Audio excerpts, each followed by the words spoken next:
Going live in 3, 2, and 1. Good morning. Join us again for today's workshop. Welcome the day before Valentine's Day.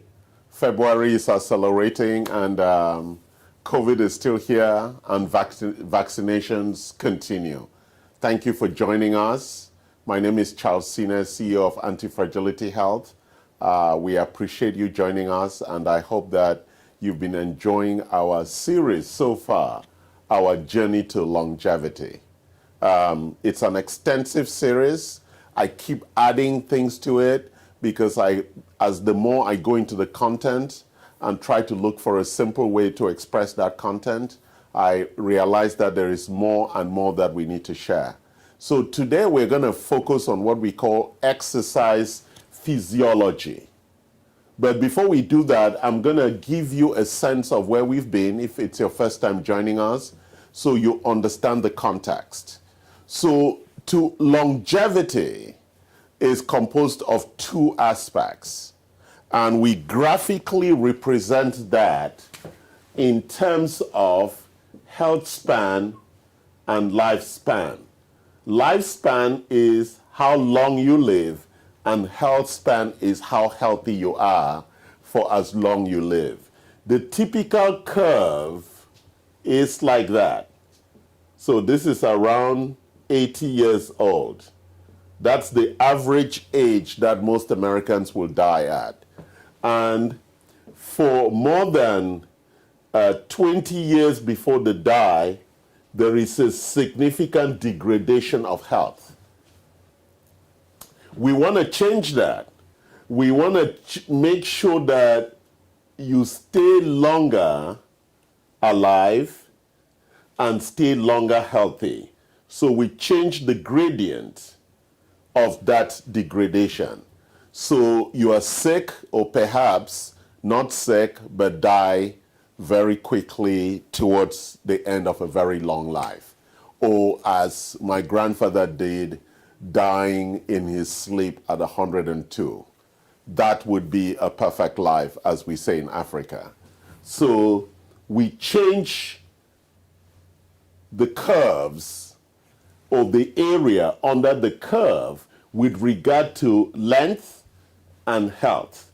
So the whole area under the curve changes. And what does this area under the curve mean? That is what we define as longevity. It is really the quality of life that is lived, long and healthy, which is really what everybody is looking for. So it's very important that you understand longevity. And then now we want to look at the 7 levers that you need to actually achieve longevity without an accident happening, by the way, right? So we have already talked about nutritional biochemistry. And in nutritional biochemistry, we covered 4 things that are critical for you to understand nutrition. One is your diet and the restrictions around those diet as you grow older. The second one is all the research around calorie restriction. The older you grow, the less calories you should be consuming.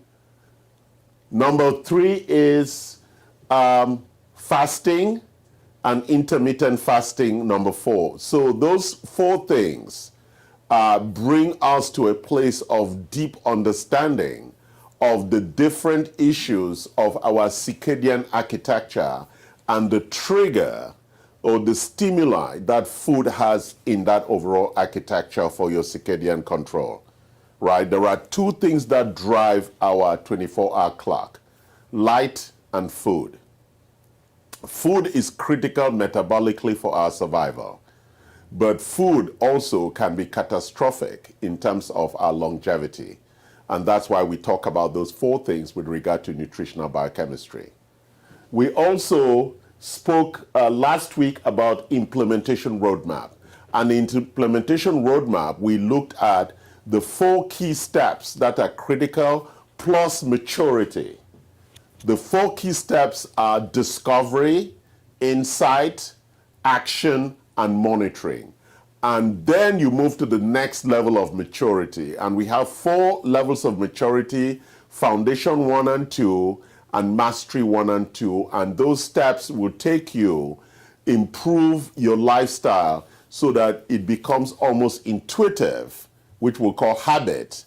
It will become habitual that you are actually have implemented these 6 levers into your lifestyle. We included an implementation roadmap and maturity to show you how these 6 steps need to be implemented into a lifestyle. So there are 6 levers, including the lever of implementation, making it 7 levers. So today we are going to talk about the second one, which is exercise physiology, but I'm going to come back to that. Let me give you a high level. On sleep, we're going to look at sleep duration, sleep quality, and the timing. For stress, we're going to look at the 4 stresses, perception, sleep, inflammation, and sugar. Those are the key stresses. On exogenous molecules, we're going to look at vitamins, minerals, and a lot of other exogenous substances like exosomes, stem cells, peptides, and a lot of other new things, nootropics, which are cognitive enhancers that are being developed and that are being extracted from phytonutrients, from plants, and from other things. Very important topic. Then finally, the 6th lever is toxicity. We live in a very toxic environment from food, air, and water, and therefore we need to make sure that we clear the detoxification pathways, and specifically the liver, that is the warehouse for detoxification. And we can see from that there's an increase in non-alcoholic fatty liver disease, which is a signal that the fat pump in the liver, which is fat in and fat out, which actually drives that whole detox engine, is kind of screwed up. So the liver then stores fat to lock down the toxins that are pouring through. And that fat accumulation, which is visceral fat, is a very dangerous fat for chronic illness. Really important that we understand that. So those are the 7 levers, and we are going to spend the next several weeks in the series of workshops talking about these different things so we can build some levels of competency. So now let's look at the second part of this conversation, which is exercise physiology. Before we get into exercise, apart from nutrition, there are really 2 critical things that we need for being alive. The next one is sleep. So you have to eat, you have to sleep, and the third one is you have to exercise. Those 3 things are really the most critical. So when you go to the village, those are the 3 things that most people do. They don't exercise, they just work. So their work is exercise, because why do we exercise? And that's a really big question that we're going to explore. It's really at the core of longevity. Why is exercise critical for longevity? And there are 3 fundamental reasons, and I'll talk about them and come back to it later. There are 3 fundamental reasons why exercise is healthy, is necessary for longevity. Number 1, exercise drives metabolic health. It pushes the sugar out of the bloodstream into type 1 and type 2 muscular architectures, right? For transformation into energy inside the mitochondria.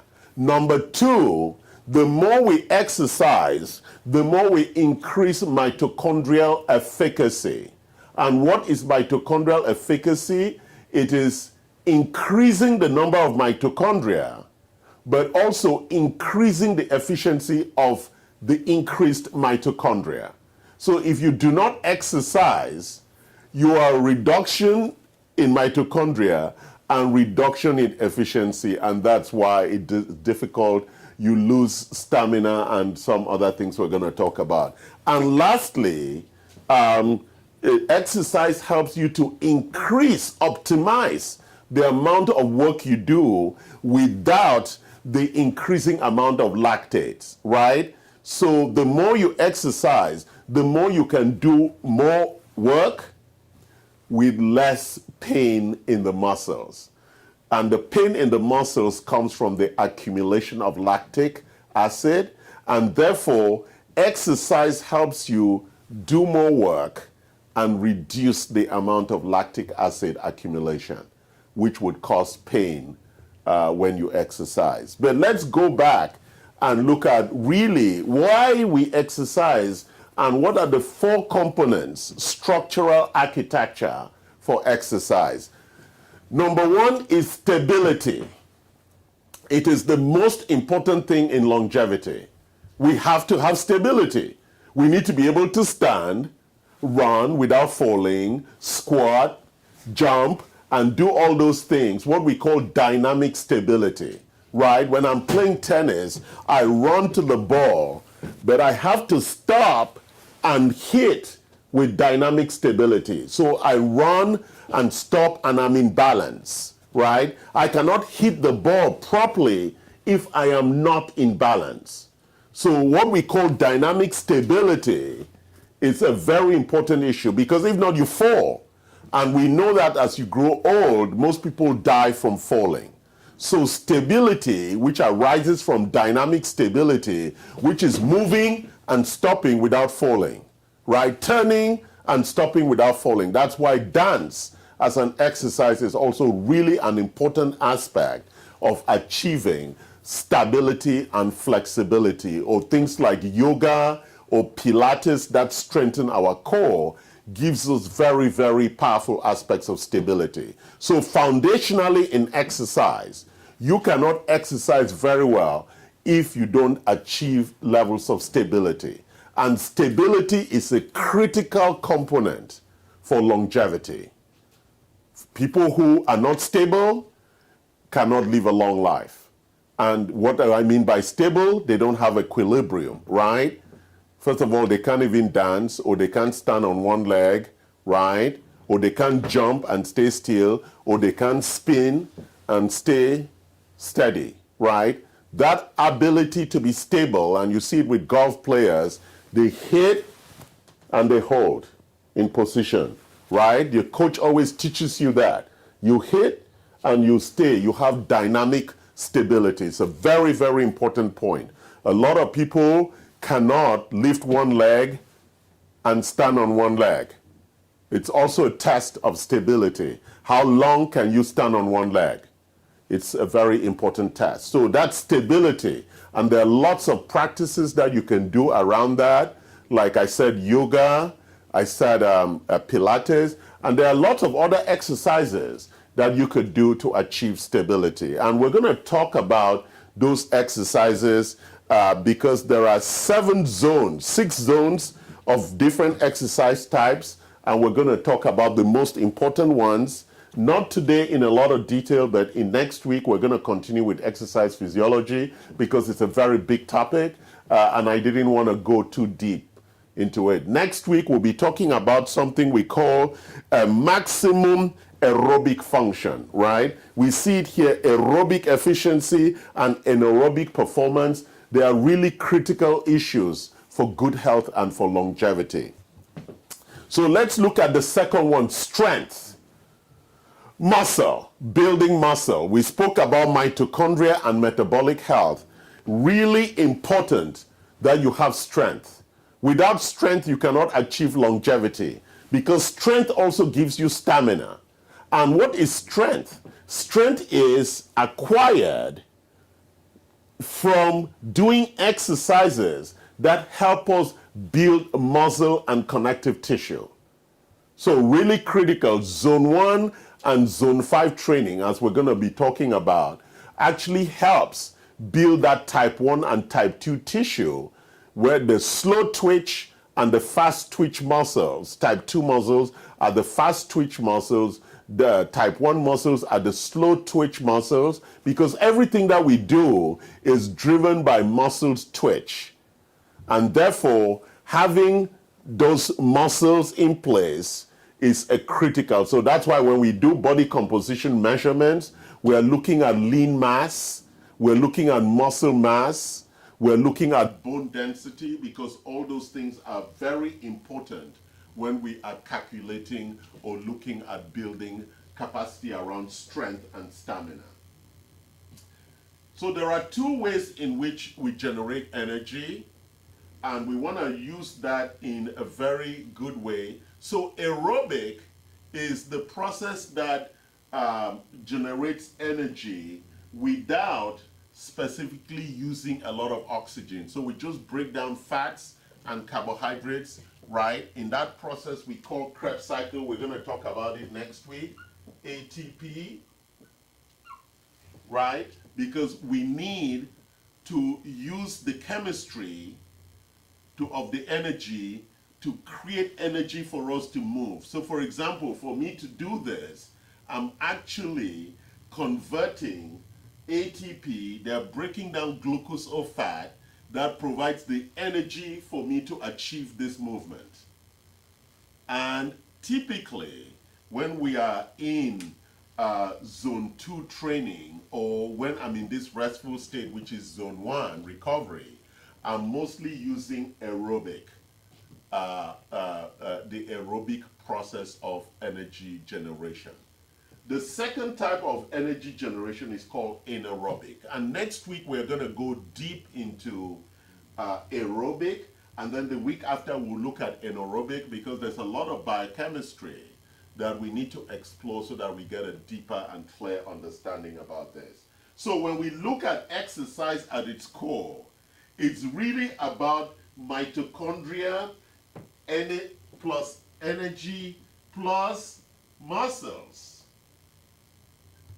These are the three things that we are working on, right? We want to increase the efficacy of mitochondria. Why the efficacy of mitochondria? Because it's mitochondria that produces ATP.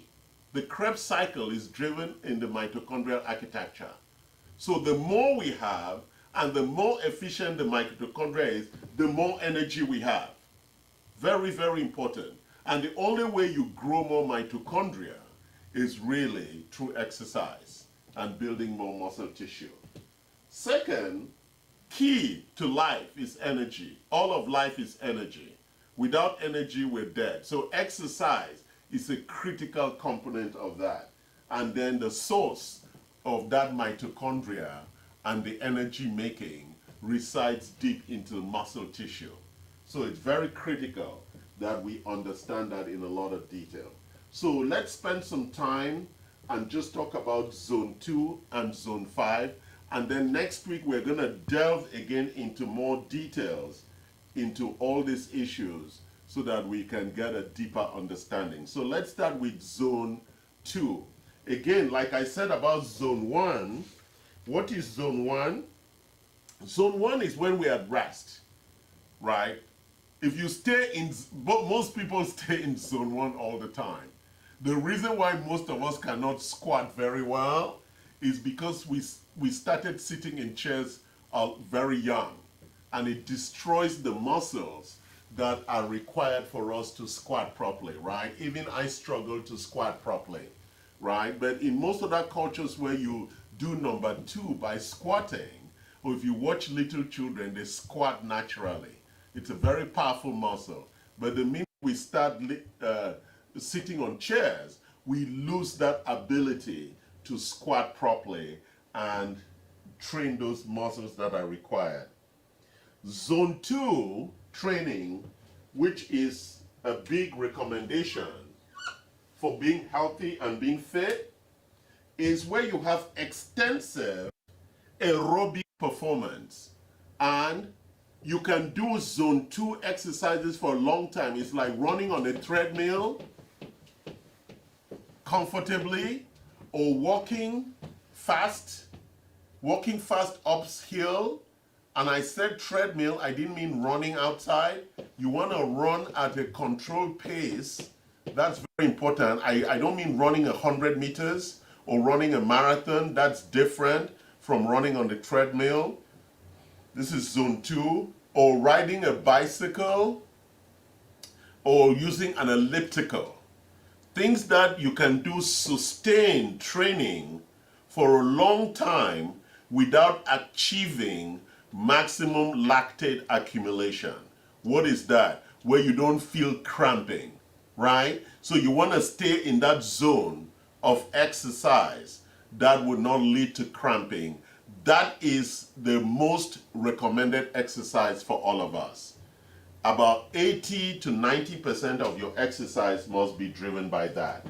And the frequency of that is something that is very critical, that you do that frequently, right?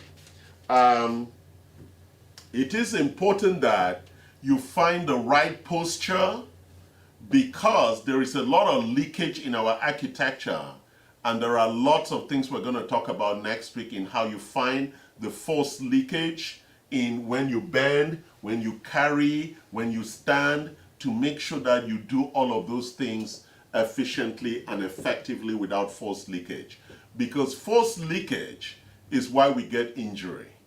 And so we need to find the right ways, right? If we're going to lift something, you want to go down and bring it up. If you go this way and lift it, you are using the wrong set of muscles. So it's really important that you get trained as to how to lift, and that's why weight training, a lot of people get injured in it because they are not lifting, and there is leakage that leads to injuries around those things. So very, very important. Zone 5 is where we are at aerobic capacity, and we begin to explore the anaerobic capacity also, what we call VL max and oxygen max. So we are at the extremes, and that is where the body turns into anaerobic performance when we are in zone 5. So next week we're going to explore these different things and some of the supplementation that is required for exercise to optimize whether you want to go into ketosis and some of the other things that would drive exercise function. Thank you for joining. I made this short today. Exercise is a big issue. It's overwhelming, but we need to go back and just understand the basics. That why do we exercise? It helps us improve our metabolic health. It increases our mitochondrial efficacy, and it also increases the amount of work we can do without us getting tired. Tiredness is when lactoses or the lactate amount increases. So how much work can you do without getting tired? What's your mitochondrial efficiency, which is about energy production with the amount of mitochondria producing energy, and your metabolic health. And what are the core issues in metabolism is our sugar metabolism, which also causes stress. And so when you exercise, you increase the speed at which sugar is extracted from the bloodstream into the muscle tissue for use. And they use that to produce ATP rather than store it as fat. So it is really critical that you exercise and that you understand these 3 critical areas. And we're going to explore them again next week as we begin to explore maximum aerobic efficiency and anaerobic performance. Thank you for joining us. We love you. Like us and send us your questions and